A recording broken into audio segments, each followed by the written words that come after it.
Hello guys, welcome back to my channel. Hojik Japan the pung mapan tare ko. Ado sida yam nakna leba bookstore am leba. Ado chatlaga Japan ki bookstore manung je kai facility thamge chatlaga kamai toge to ai mayam de yangan jarke. Ayam bana khoi store manung je photo number kai to bodi yad ne. Ado let's see kamai kap toge do. Okay.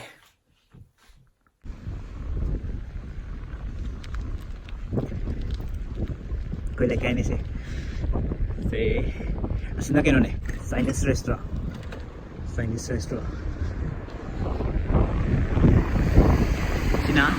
Sina Japanese restaurant.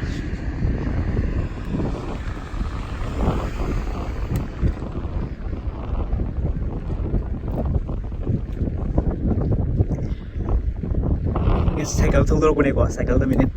5 minutes. Minute mga usan daw ne. Sige tong lolam ne. Sige se keno to ne hojiki mafam do. Pot chai yanjang pising ji thammaga ne. Aikoina keno to de paisa piramaga do mi leita bido. Welcome to the restaurant. Ada machi sukudo.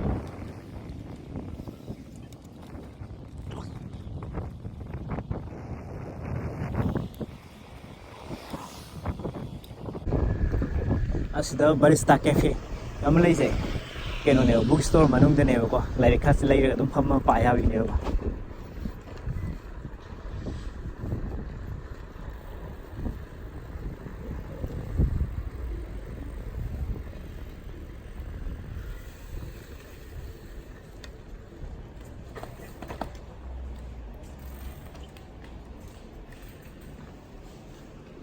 Yore ado moi de ayam matam de ne smaina photo ka pham je changaga coin toraga paisa hapchilaga photo ka passport kumba khoi gi visa gi oro kai gi oro khoina darka hoi ba photo keno do size ka khallaga sta dum ka pe ai bi sai thanda do sanga sai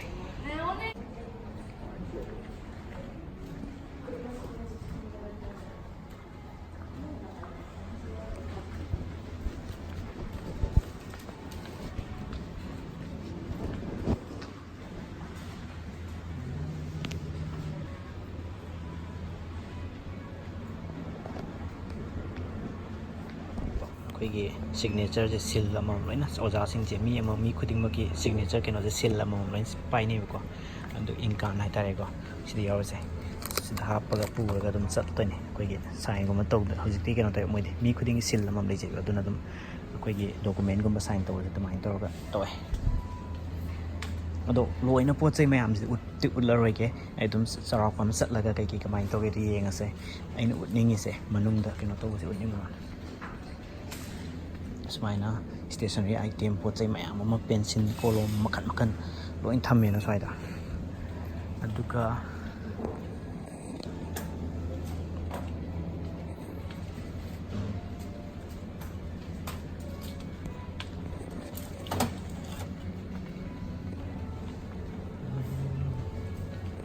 oh yam interesting oi bukan ure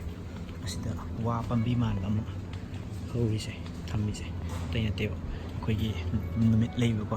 ꯑꯩꯈꯣꯏꯅ ꯋꯤꯁ ꯍꯥꯏꯇꯥꯔꯦꯀꯣ whisky ꯃꯐꯝꯁꯦ ꯁꯤꯗ ꯊꯦꯠꯇꯣꯏꯅꯦꯕꯀꯣ ꯏꯔꯒ ꯑꯩꯈꯣꯏꯒꯤ ꯑꯄꯥꯝꯕ ꯀꯩ ꯍꯥꯏꯇꯥꯔꯦ ꯋꯤꯁꯁꯤꯡꯗꯣ ꯖꯄꯥꯅꯤꯁꯇ ꯂꯣꯏꯅ ꯏꯔꯤꯁꯤꯡ ꯑꯉꯥꯡꯉꯩꯁꯤꯗ ꯃꯣꯏ ꯑꯄꯥꯝꯕꯁꯤꯡꯗꯣ ꯏꯔꯒ ꯁꯤꯗ ꯂꯣꯏꯅ ꯊꯦꯠꯇꯣꯏꯅꯦꯕ ꯗꯦꯜꯂꯤꯒꯤ ꯖꯄꯥꯟ ꯐꯥꯎꯟꯗꯦꯁꯟꯒꯤ ꯇꯅꯥꯕꯇꯥ ꯐꯦꯁꯇꯤꯚꯦꯜꯗ ꯑꯩ ꯖꯄꯥꯟ ꯆꯠꯅꯤꯡꯉꯦꯅ ꯏꯔꯒ ꯊꯅꯝꯈꯤꯕꯅꯦ ꯕꯣꯜ ꯄꯦꯟꯅꯦ ꯄꯣꯁ ꯇꯧꯔꯦ ꯃꯣꯏꯗꯤ ꯑꯦꯅꯤꯃꯦꯗ ꯈꯔ ꯉꯥꯎꯖꯩꯕꯀꯣ ꯑꯌꯥꯝꯕ ꯑꯉꯥꯡꯁꯨ ꯑꯍꯟꯁꯨ ꯑꯗꯨꯃꯥꯏ ꯑꯗꯨ ꯃꯌꯥꯝꯁꯦ ꯌꯦꯡꯉꯨꯀꯣ ꯁ꯭ꯋꯥꯏꯗ ꯂꯩꯔꯝꯗꯣꯏꯕ ꯑꯥꯏꯇꯦꯝ ꯀꯩꯅꯣ ꯃꯌꯥꯝꯁꯦ ꯗꯥꯏꯔꯦꯛ ꯐꯥꯏꯜ ꯀꯣꯕꯔ ꯉꯥꯛꯇꯅꯦ ꯁꯤ ꯃꯩꯁꯤꯅ ꯁꯤꯅ N4321 ꯍꯥꯏꯁꯦ ꯖꯥꯄꯅꯤꯁ ꯂꯦꯡꯒ꯭ꯋꯦꯖ ꯄ꯭ꯔꯣꯐꯤꯁꯤꯌꯦꯟꯁꯤ ꯇꯦꯁꯀꯤꯅꯦꯕꯀꯣ ꯖꯥꯄꯅꯤꯁꯀꯤ ꯂꯦꯚꯦꯜꯁꯦ 54321 ꯍꯥꯏꯅ ꯂꯩꯕꯀꯣ N2 ꯑꯗꯨꯅ ꯊꯕꯛꯀꯨꯝꯕ ꯇꯧꯕꯁꯦ 4 ꯃꯌꯥꯝꯕꯅ ꯖꯄꯥꯟꯗꯗꯤ 2 ꯁꯤ ꯄꯥꯝꯃꯦ ꯏꯟꯗꯤꯌꯥꯗꯅ N3 ꯍꯥꯏꯒꯗ꯭ꯔꯥ 3ꯁꯦ ꯄꯥꯁ ꯇꯧꯔꯒꯗꯤ ꯑꯗꯨꯝ ꯊꯕꯛꯀꯨꯝꯕꯗꯤ ꯌꯥꯏ ꯑꯗꯣ ꯖꯄꯥꯟꯗꯗꯤ ꯑꯌꯥꯝꯕꯅ N2 ꯄꯥꯁ ꯇꯧꯋꯦ ꯑꯩꯗꯤ 5 ꯇꯧꯔꯒ ꯍꯧꯖꯤꯛ ꯑꯩꯁꯦ ꯏꯟꯗꯤꯌꯥꯗ ꯂꯩꯉꯩꯗ 5 ꯇꯪ ꯄꯥꯁ ꯇꯧꯔ ꯂꯥꯛꯑꯦ ꯑꯗꯣ ꯁꯤꯗꯗꯤ ꯀꯌꯥꯕꯨ ꯀꯩꯅꯣ ꯊꯥꯕ ꯑꯝꯇꯕꯨ ꯄꯥꯁ ꯇꯧꯔ ꯍꯟꯗꯛꯁꯦ 2 ꯅꯠꯇ꯭ꯔꯒ 3ꯁꯦ ꯊꯥꯁꯤꯔꯥꯅ ꯈꯟꯕꯅꯦ ꯖꯄꯥꯅꯤꯁ ꯂꯥꯏꯔꯤꯛ ꯈꯔ ꯄꯥꯕ ꯃꯇꯝ ꯁꯪꯗꯂꯦ ꯆꯠꯄꯒ ꯀꯣꯏꯕꯒ ꯊꯕꯛ ꯍꯜꯂꯛꯑꯗꯤ ꯋꯥꯏ ꯄꯨꯡ ꯑꯌꯨꯛ ꯉꯟꯇꯥ ꯆꯠꯂꯦ ꯑꯗꯨꯒ ꯅꯨꯡꯗꯥꯡ ꯈꯣꯏꯔꯝ ꯄꯨꯡ ꯑꯗꯨꯝ ꯍꯜꯂꯛꯄꯒ ꯃꯝꯃꯤꯅ ꯆꯥꯛ ꯊꯣꯡꯉ ꯆꯥꯔꯒ ꯑꯗꯨꯝ ꯇꯨꯝꯕ ꯃꯇꯝꯁꯦ ꯈꯪꯍꯧꯗꯦ ꯖꯄꯥꯟꯗꯗꯤ ꯌꯨꯝꯒ ꯄꯨꯡ 3:30ꯁꯨ ꯈꯦꯠꯅꯔꯦ ꯑꯗꯣ ꯑꯩꯁꯦ ꯑꯣꯟꯂꯥꯏꯟꯗ ꯖꯥꯄꯅꯤꯁ ꯀ꯭ꯂꯥꯁ ꯑꯃ ꯇꯧꯒꯦꯅ ꯈꯜꯂꯤꯅꯦ ꯑꯩꯅ ꯑꯉꯥꯡ ꯈꯔ ꯑꯗꯣ ꯁꯤꯒꯤ ꯒꯦꯡꯀꯤ ꯁꯤꯒꯤ ꯂꯥꯏꯔꯤꯛꯁꯦ ꯒꯦꯡꯀꯤ 1 ꯍꯥꯏꯁꯦ ꯂꯨꯄꯥ ꯀꯌꯥ ꯄꯤ 3,500 ꯌꯦꯟ ꯄꯤꯕꯀꯣ ꯁꯤꯒꯤ ꯂꯥꯏꯔꯤꯛꯁꯦ ꯑꯩꯅ ꯁꯣꯐ ꯀꯣꯄꯤ ꯑꯃ ꯄꯤꯔꯅꯦꯕꯀꯣ ꯃꯣꯏꯗ ꯑꯗꯨꯒ ꯑꯩꯅ ꯇꯥꯛꯀꯦꯅ ꯈꯜꯂꯤꯅꯦ ꯑꯗꯨꯅ ꯖꯥꯄꯅꯤꯁ ꯇꯝꯅꯤꯡꯕ ꯑꯗꯨꯒ ꯑꯩꯅ ꯈꯪꯅꯕ ꯑꯩꯒꯤ ꯏꯃꯥꯟꯅꯕꯤ ꯍꯥꯏꯒꯗ꯭ꯔꯥ ꯅꯨꯄꯤ ꯑꯃ ꯂꯩꯕꯀꯣ ꯖꯄꯅꯤꯁ ꯑꯃ ꯑꯩꯈꯣꯏ ꯁꯦꯅꯤꯌꯔ ꯑꯃ ꯃꯥꯁꯦ ꯁ꯭ꯀꯨꯜ ꯑꯃ ꯂꯤꯡꯈꯠꯂꯦꯕ ꯃꯊꯪ ꯆꯍꯤꯗꯩ ꯍꯧꯔꯅꯤ ꯑꯩꯅ ꯁꯨꯝ ꯌꯦꯡꯕꯗ ꯑꯦꯗꯃꯤꯁꯟ ꯐꯤ ꯇ꯭ꯌꯨꯁꯟ ꯐꯤꯁꯦ ꯈꯤꯇꯪ ꯍꯣꯡꯉꯦ ꯃꯥꯒꯤ ꯀꯩꯅꯣꯁꯤꯅ ꯑꯗꯨꯅ ꯃꯌꯥꯝ ꯇꯝꯅꯤꯡꯕꯁꯤꯡ ꯑꯩꯅ ꯀꯩꯅꯣ ꯇꯧꯕ ꯑꯩꯈꯣꯏꯒꯤ ꯑꯌꯨꯖꯦꯒ ꯍꯧꯖꯤꯛꯀꯤ ꯁꯤꯒꯤ ꯖꯥꯄꯅꯤꯁ ꯇꯝꯐꯝ ꯁ꯭ꯀꯨꯜꯗꯨꯒ ꯑꯩꯅ ꯃꯇꯦꯡ ꯄꯥꯡꯕ ꯉꯝꯒꯅꯤ ꯑꯗꯨꯗ ꯇꯝꯅꯤꯡꯕꯁꯤꯡ ꯑꯩꯉꯣꯟꯗ ꯄꯥꯎ ꯐꯥꯎꯕꯤꯔꯛꯄ ꯌꯥꯒꯅꯤ ꯑꯩꯅ ꯄꯤꯖꯔꯤꯕ ꯑꯩꯒꯤ ꯀꯩꯅꯣꯁꯤꯗ ꯏꯟꯁꯇꯥꯒ꯭ꯔꯥꯝꯗ ꯅꯠꯇ꯭ꯔꯒ ꯋꯥꯆꯦꯞꯇ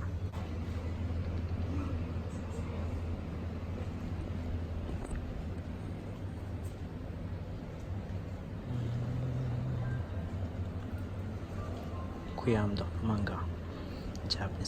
ꯖꯥꯄꯅꯤꯁ ꯉꯥꯛꯇꯅꯦ ꯁꯤꯃꯩꯁꯦ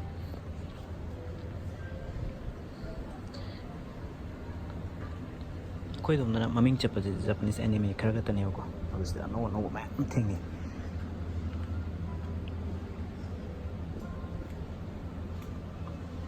ꯑꯗꯨꯅ ꯌꯥꯝ ꯊꯣꯛꯑꯦ ꯑꯌꯥꯝꯕꯅ ꯖꯥꯄꯅꯤꯁꯇ ꯉꯥꯛꯇꯅꯤ ꯏꯪꯂꯤꯁꯇ ꯏꯕꯗꯤ ꯌꯥꯝ ꯀꯩꯅꯣ ꯇꯧꯗꯦ ꯐꯪꯉꯦ ꯈꯔ ꯑꯗꯨꯝ ꯑꯗꯣ ꯖꯥꯄꯅꯤꯁ ꯄꯥꯕ ꯍꯩꯔꯒꯗꯤ ꯃꯌꯥꯝ ꯑꯃ ꯂꯩꯔꯦ ꯃꯈꯜ ꯃꯈꯜ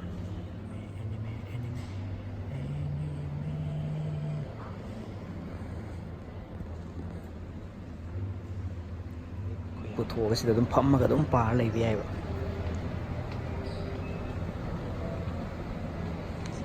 ꯑꯗꯨꯅ ꯅꯣꯡꯉꯥꯟꯕꯗꯩ ꯂꯥꯛꯑꯒꯅ ꯑꯗꯨꯝ ꯅꯨꯡꯗꯥꯡꯋꯥꯏꯔꯝꯐꯥꯎ ꯕꯨꯛ ꯁ꯭ꯇꯣꯔꯁꯦ ꯀ꯭ꯂꯣꯁ ꯇꯧꯗ꯭ꯔꯤ ꯐꯥꯎꯕ ꯑꯗꯨꯝ ꯐꯝꯃꯒ ꯂꯥꯏꯔꯤꯛꯁꯤꯡꯁꯦ ꯄꯥꯕ ꯌꯥꯏꯕ ꯂꯥꯏꯕ꯭ꯔꯦꯔꯤꯒ ꯆꯞ ꯃꯥꯟꯅꯅ ꯆꯥꯎꯋꯦ ꯑꯗꯨꯝ ꯕꯨꯛ ꯁ꯭ꯇꯣꯔꯁꯦ ꯁꯤꯅ ꯑꯉꯥꯡꯒꯤ ꯁꯦꯛꯁꯟꯅꯦ ꯑꯌꯥꯝꯕꯅ ꯑꯉꯥꯡꯒꯤ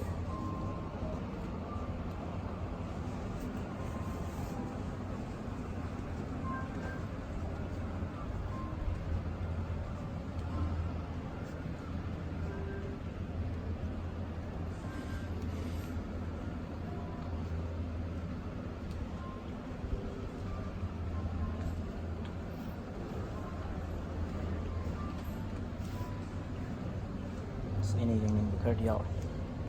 ꯀꯦꯃꯦꯔꯥꯒꯤ ꯃꯇꯥꯡꯁꯦ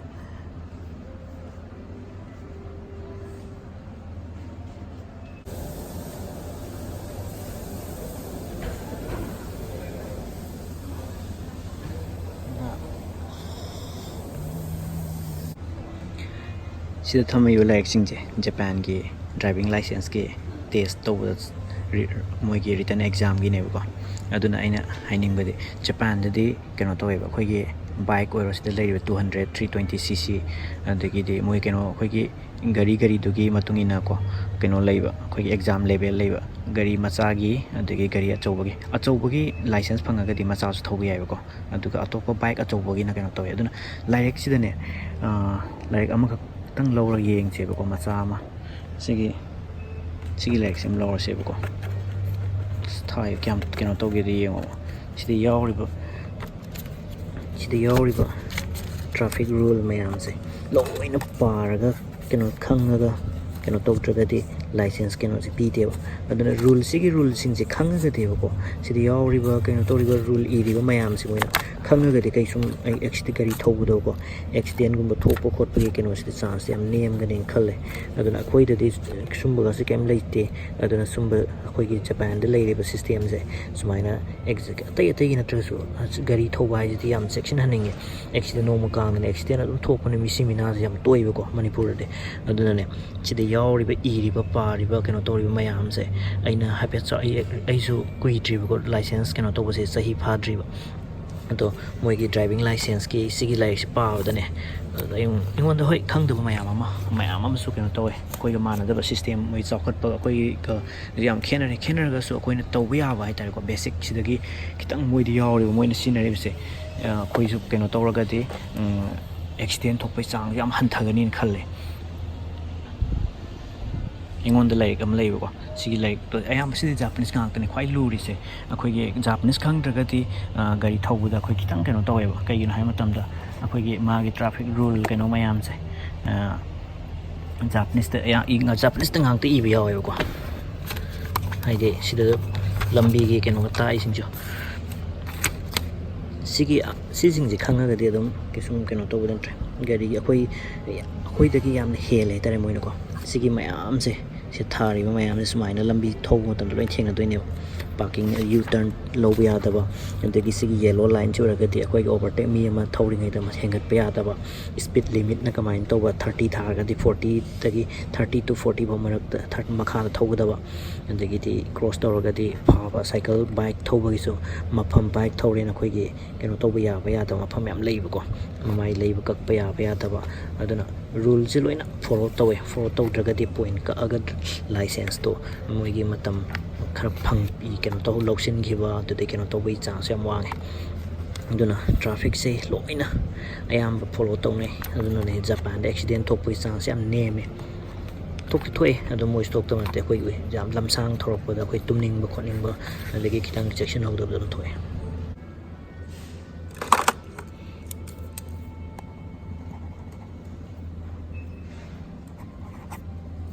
siko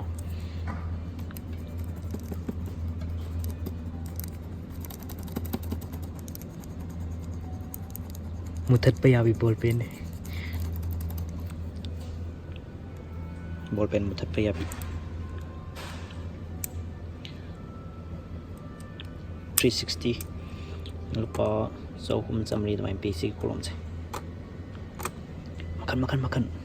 hauji kisina khar tange khar hong us le sei yo li ba thammi ba mayam se loina mutat pa yabi ngak tane Japan gi kolom mutat pa yabi ama mung yeng si ko sigi se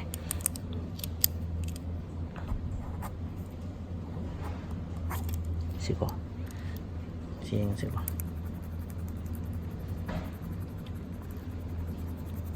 ya dai mutat pa dai si pam ra sigi se pam ma dai na lai biak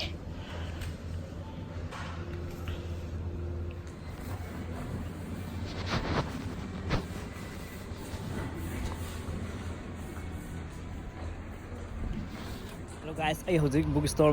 mapan da thola e ado halane ado aina haining aina hojik utsawa do yam phajana tak tana khutna thilaga takba ngamdraga so aina charak pama utpadu da di mayam khangbiram ne khale haidi dukimatik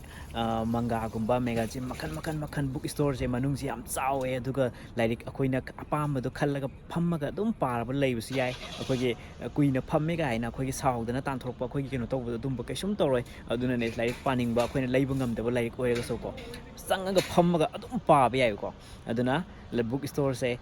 satra singi di yam nungai ba keno tawba mafam ne hojik pung mapan tara tare na ado you can see I did like satra ani mus lai se high school ge like I did moi se bayum da like pa de ayam mana school da keno tawba loiraga club activities khara tawrni I did sana khona bo ro keno moi pam ja bu tawrni aduga